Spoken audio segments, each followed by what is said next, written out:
Hello friends, আমি দেবজ্যোতি। তো আজকে আমরা কথা বলবো বুদ্ধদেব দাশগুপ্তকে নিয়ে। বুদ্ধদেব দাশগুপ্তের সিনেমা, তার আর্টিস্ট্রি, তার ক্রাফট, এগুলো নিয়ে কথা বলবো এবং কেন তিনি আন্ডাররেটেড, কেন তাকে যথেষ্ট পরিমাণে সেলিব্রেট করা হয় না সেটা নিয়েও ডিসকাস করব।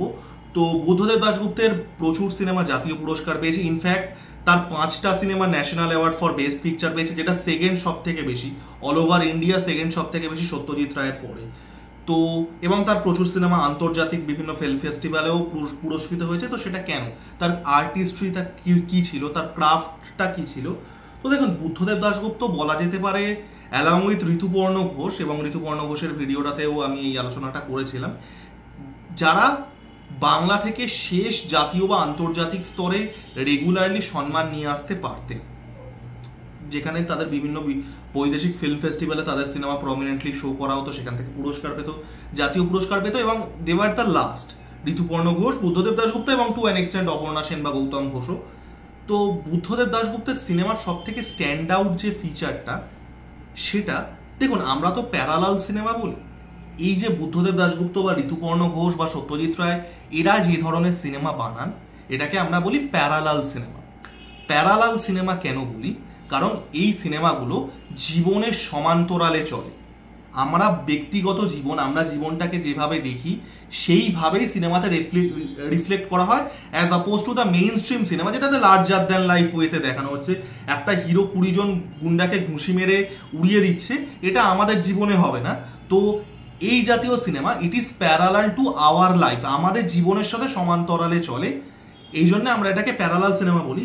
এবং এই প্যারালাল সিনেমাটা, এটা বুদ্ধদেব দাশগুপ্তের সিনেমার সাথে অসম্ভব ভালো খাটে। কারণ বুদ্ধদেব দাশগুপ্তের সিনেমা, it is unfiltered human stories, একদমভাবে মানুষের গল্প। এবং বুদ্ধদেব দাশগুপ্তের যেটা আমার সব থেকে ভালো লাগে, তার এই মননশীলতাটা, তার এই সেন্সিটিভ ব্যাপারটা, যেখানে ধরুন বুদ্ধদেব দাশগুপ্তের একটা সিনেমাতে, একটা ফ্রেমে 5 জন চরিত্র আছেন, 5 জন মানুষ আছেন, 5টা চরিত্র।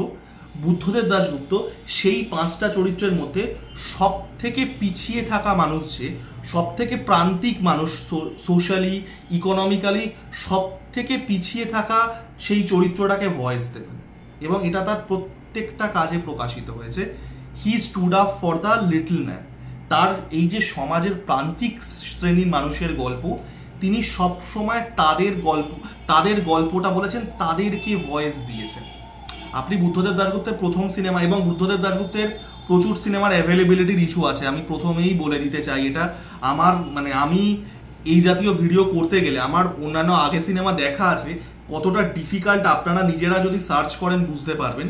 তো বুদ্ধদেব দাশগুপ্তের প্রথম সিনেমা হচ্ছে গৃহযুদ্ধ, মানে প্রথম সিনেমা বলবো না, প্রথম সিনেমা যেটা আর কি অ্যাক্লেম পেয়েছিল, গৃহযুদ্ধ সিনেমাটা ছিল হচ্ছে নকশাল ব্যাকড্রপে।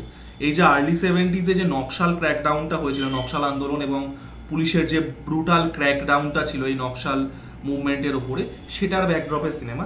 এবং এই জাতীয় সিনেমায় কিন্তু একটা, যেহেতু আমাদের টালিগঞ্জের ফিল্ম ইন্ডাস্ট্রি বরাবরই একটু লেফট ঘেঁষা থেকেছে, এখানে কিন্তু টিপিক্যাল যে লেফটিস্ট ন্যারেটিভ, এই যে কান্ট্রি ভার্সেস রেভলিউশনারি, বিপ্লব, এই সিস্টেমকে পাল্টে দেবো, এই যে টিপিক্যাল যে লেফট উইং ন্যারেটিভটা, সেটা কিন্তু গৃহযুদ্ধে আপনারা পাবেন না।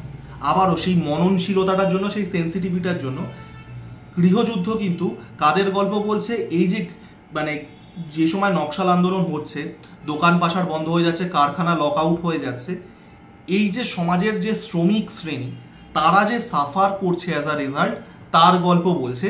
গৃহযুদ্ধ কিন্তু বিপ্লবের গল্প নয়। নকশাল ব্যাকড্রপে থাকলেও গৃহযুদ্ধ কিন্তু বিপ্লবের গল্প নয়। গৃহযুদ্ধ হচ্ছে এই সাধারণ মানুষগুলোর সাফারিং এর গল্প, এবং এটা তার প্রত্যেকটা সিনেমাতে উঠে আসে। তিনি প্রত্যেকটা ক্ষেত্রে এই যে সমাজের প্রান্তিক শ্রেণীর মানুষ, যাদের গল্প কেউ বলে না, লিটারালি যাদের গল্প উঠে আসে না। বুদ্ধদেব দাশগুপ্তের একটা অসাধারণ সিনেমা আছে বাঘবাহাদুর, যেটা 1989 সালে national award for best picture পেয়েছিল। বাঘবাহাদুরের গল্পটা কি জানেন? বাঘবাহাদুরের গল্পটা হচ্ছে একজন মানুষ, খুব দরিদ্র গ্রামের একজন মানুষ, সে বাঘ সেজে জায়গায় জায়গায় বাঘ সেজে খেলা দেখিয়ে বেড়ায়। এটাই গল্প, এটাই সিনেমাটার থিম। এই জাতীয় গল্প কিন্তু উঠে আসে না। এরকম মানুষ ছিলেন একটা সময়, বাংলাতে ছিলেন। এবং এই যে মানে সেই সময়কার ওয়েস্ট বেঙ্গলের গ্রামের মানুষদের যে কতটা দুর্দশা, কতটা তাদের মানে জীবনের সংগ্রাম, সেটা এই সিনেমার মধ্যে উঠে আসছে। বাঘ বাহাদুর অসাধারণ সিনেমা, মানে অসাধারণ। এবং তারপরে তার 15 বছর এই বাঘ বাহাদুর থেকে শুরু করে মোটামুটি স্বপ্নের দিন পর্যন্ত এই 15 বছর বুদ্ধদেব দাশগুপ্তের যে আউটপুটটা ছিল, বাঘ বাহাদুর রিলিজ করেছিল 1989-এ, আর স্বপ্নের দিন আসছে ধরুন ওই 2004-টারে, দিস ওয়ার ইমপেকেবল। মানে প্রত্যেকটা সিনেমা, তাহাদের কথা দেখুন, যেটা well known cinema because of Mithun Chakraborty. Mithun Chakraborty জাতীয় পুরস্কার পেয়েছিলেন তার সেকেন্ড। তাহাদের কথায় কাদের কথা বলা হচ্ছে? মিঠুন চক্রবর্তী এমন একটা চরিত্র প্লে করছেন, একজন স্বাধীনতা সংগ্রামী যে কালাপানিতে মার খেয়ে তার একটা পা খোঁড়া হয়ে গেছে। স্বাধীনতার পরে সেই মানুষগুলোকে আমরা ভুলে গেছি। এরকম প্রচুর মানুষ কিন্তু আছেন, এরকম প্রচুর মানুষ স্বাধীনতা সংগ্রামী যারা দেশের হয়ে সংগ্রাম করেছেন, ব্রিটিশদের মানে জেলে অকথ্য অত্যাচার হয়েছিলেন তাদের, মানে তারা পার্মানেন্টলি দে ওয়্যার ডিসফিগার্ড। এখানে মিঠুন চক্রবর্তীর যে চরিত্রটা প্লে করছেন তার একটা পা খোঁড়া এই টর্চারে, ব্রিটিশ সেলের টর্চারে। তো তাদেরকে আমরা স্বাধীনতার পরে ভুলে গেছি। আবারও এমন মানুষদের গল্প তিনি তুলে আনছেন যাদের কথা কেউ বলে না। এবং এই প্রত্যেকটা সিনেমাতে তারপরে কি আসছে, তারপরে আসছে হচ্ছে আমাদের চরাচর বাই দ্য ওয়ে হইচইতে ভালো কোয়ালিটিতে অ্যাভেলেবেল আছে, যেটা বুদ্ধদেব দাশগুপ্তের সিনেমায় মানে কি বলবো, ইটস ফাইন্ডিং গোল্ড ডাস্ট। তো চরাচরের গল্পটা, Charachar is one of the few true philosophical films from India. আমি দুটোর কথাই মনে করতে পারছি, একটা চরাচর আর একটা শিপ অফ থিসাস, মানে যেটা ওই সোহাম শাহ, যারা মানে তুম্বারের মেকাররা ছিল তারা এই শিপ অফ থিসাস করেছিল, produced and acted by Soham Shah. তো এই দুটো সিনেমাই আমি বলতে পারি যথার্থভাবে ফিলোসফিক্যাল। সেখানেও একটা ওই রাজিত কাপুরের যে ক্যারেক্টারটা, যে সে আইডিয়ালিস্টিক, সে এই যে মেটেরিয়ালিস্টিক পৃথিবী, আমরা যে পৃথিবীর রুলসগুলো সেট করে রেখেছি, যেখানে ট্রানজ্যাকশন আছে, যেখানে বিনিময় প্রথা আছে, যেখানে টাকা পয়সা এগুলো, তার সাথে তার যে পৃথিবীটা কল্পনার পৃথিবী, সেই দুটো কোথাও গিয়ে ক্ল্যাশ করছে। খুব সুন্দর সিনেমা। Charachar is a poem, Charachar as a movie is a poem. Buddhadeb Dasgupta ব্যক্তিগত জীবনে পোয়েট ছিলেন, তার সিনেমার মধ্যে এই একটা লিরিক্যাল কোয়ালিটিও চলে আসে কিন্তু। এবং তারপরে আসছি আমি তার সব থেকে আমার পছন্দের সিনেমায়, সেটা হচ্ছে লাল দরজা। লাল দরজা নিয়ে আমার একটা পুরোপুরি একটা অ্যানালিসিস ভিডিও আছে, আমি কমেন্ট বক্সে ড্রপ করে দেবো। প্রচুর লোকে বলেন রণবীর কাপুরের আর দীপিকা পাড়ুকোনের যে তামাশা সিনেমাটা আছে, তামাশা সিনেমাটা প্রচুর মানুষকে টাচ করেছে। সত্যি কথা, তামাশা খুবই ভালো সিনেমা। লাল দরজা ইজ তামাশা নচড আপ টু 10। তামাশায় আমরা যে থিমগুলো দেখেছিলাম, লাল দরজায় সেই থিমগুলো আছে আরো অনেক ডিকনস্ট্রাকটিভ লেভেলে। অসাধারণ। Lal Darja is my favourite, forget about favourite Bengali film, Lal Darja is one of my favourite films of all time, period. Film, শুধু বাংলা ফিল্মের কথা বলছি না, ফিল্মস অফ অল টাইম। অসম্ভব সুন্দর সিনেমা। এবং আবারও এমন একটা গল্প বলছেন যে গল্পটা কিন্তু উঠে আসে না।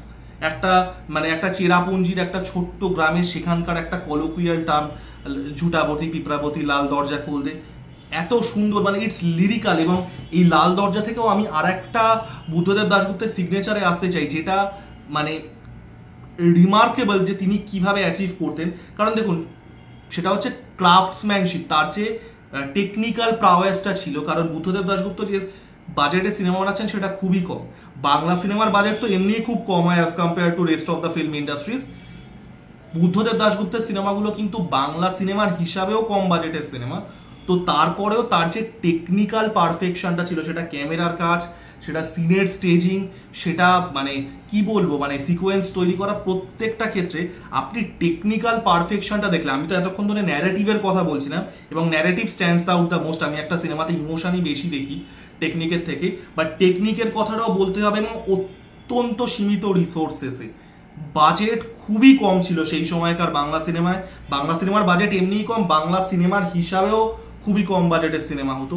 তো এত সীমিত রিসোর্সেতে তার যে টেকনিকটা ছিল সিনেমার, টেকনিক্যাল ক্রাফটসম্যানশিপ, সেটাও কিন্তু প্রশংসা করতেই হবে। তো লাল দরজা অসাধারণ সিনেমা। এবং তারপরেও আসছে আমাদের উত্তরা, যেটা প্রথম ভারতবর্ষের প্রথম প্রবাবলি LGBTQ সিনেমা। এবং লাল দরজার মধ্যে আমরা একটা ডেভিড লিঞ্চের একটা এলিমেন্ট দেখতে পাচ্ছি। ডেভিড লিঞ্চের obviously not to that extent, but David লিঞ্চের সিনেমায় একটা থাকে না, একটা ইন্ডাস্ট্রিয়াল ডিকের, যেখানে মেশিন আমাদের হিউম্যান এক্সিস্টেন্সটাকে ডিস্ট্রয় করে দিচ্ছে। উত্তরাতেও কিন্তু ওই থিমটাই আছে, যে যেখানে একটা শান্ত গ্রামের পরিবেশে কি করে এই যে মানে আরবান যে মানে এলিমেন্টগুলো সেগুলো কিভাবে আর কি মানে এই একটা শান্ত পরিস্থিতিকে ক্যাওটিক করে দিচ্ছে সেটা দেখাচ্ছে।